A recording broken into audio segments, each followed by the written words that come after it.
Okay, so there are some TCGs that are getting popular for different reasons. One Piece, Riftbound, and Yu-Gi-Oh! However, jumping on the bandwagon for these sets can be a huge gamble. Let me explain why. If you're new here, my name's Alex. I own PokeLegends TCG, an online Pokemon card shop, and we've done just over $125,000 in sales in 2025. So there really have only been two TCGs that have withstood the test of time.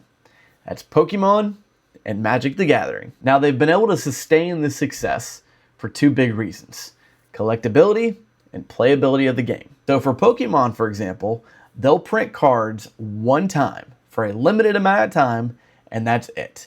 Their reprints never print, for the most part, the same card twice. This creates scarcity because people know that, hey, once this set is out of print, once it's out of its cycle, right, Pokemon will never print it again. And this increases the collectability of their cards. Now I would say 80% of fans of Pokemon cards are for the collectability, but the actual trading card game is fun too. Pokemon kept it simple, and this is why TCG Pocket, by the way, has been so popular. Playing the game itself is fun, and this is extremely important to the success of any TCG. So let's talk about Yu-Gi-Oh! First, because they've been around for a while. I collected Yu-Gi-Oh! Myself in the mid-2000s, and I thought the game itself was really fun. But as time went on, I found myself reading these paragraph-long card effects to the player I was playing against. And I explained what it did and what it meant. And it was super confusing at times. And it just, I don't know, it just became not fun anymore. And then Yu-Gi-Oh! Decided to print the same cards over and over again. And this ruined the collectability of the trading card game. These two things are the biggest reasons why Yu-Gi-Oh! Has never been as popular as Magic or Pokemon. They ruined the collectability of their cards, and the game just became not fun anymore. Now, Yu-Gi-Oh! Has came out with some new art reveals, which has got some people excited, and time will tell if Yu-Gi-Oh! Is going to focus more on the collectability more than the playability of the game, because I see that as the only way Yu-Gi-Oh! Can continue forward and perhaps take some market share away from Pokemon and Magic. So next, let's talk about Riftbound. Riftbound is the TCG behind League of Legends, a popular MOBA game, and it came out of the gate screaming. It's super popular.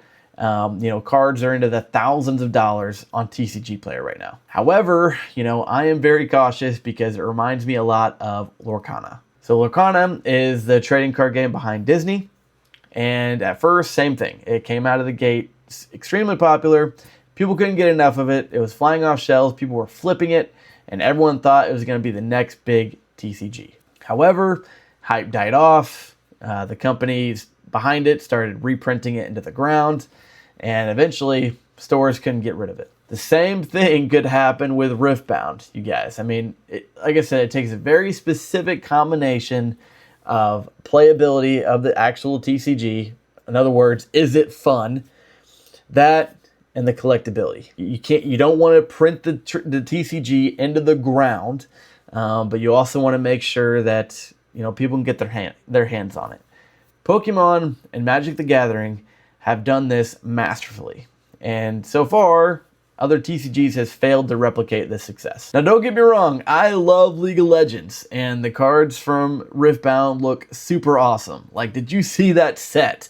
I want that set in my own collection. But the fact of the matter is, as a store owner, I've seen a lot of TCGs come and go. And the only two that have made it a long-term success has been Pokemon and Magic the Gathering.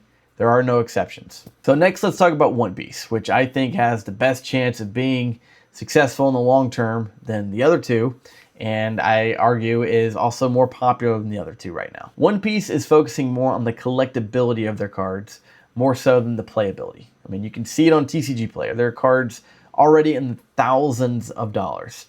And some of them, if you get them in a PSA 10, they get into the tens of thousands. But, what I'm wondering is, the biggest reason why Pokemon has been so successful and why their cards are so collectible is because of their printing strategy. They print cards one time for the most part.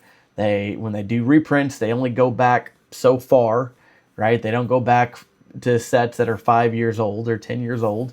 Will One Piece do the same? And make no mistake, there is still a fan base of Pokemon cards that play the actual TCG. And with One Piece, you know, I question whether the actual trading card game is fun enough to be successful over the long term, like Pokemon or Magic. Because I think you need both. I think you do need collectability, but you also need playability. It's not enough to just have cards that sit and that are collectible. The game also has to be fun to play. And I question if One Piece fits that category. So what do you guys think? Do you think any of these sets have a chance to be successful over the long term? Do you think they can take any market share away from Pokemon or Magic? Are they fun enough to play? Let me know in the comments below. Love you guys. Peace.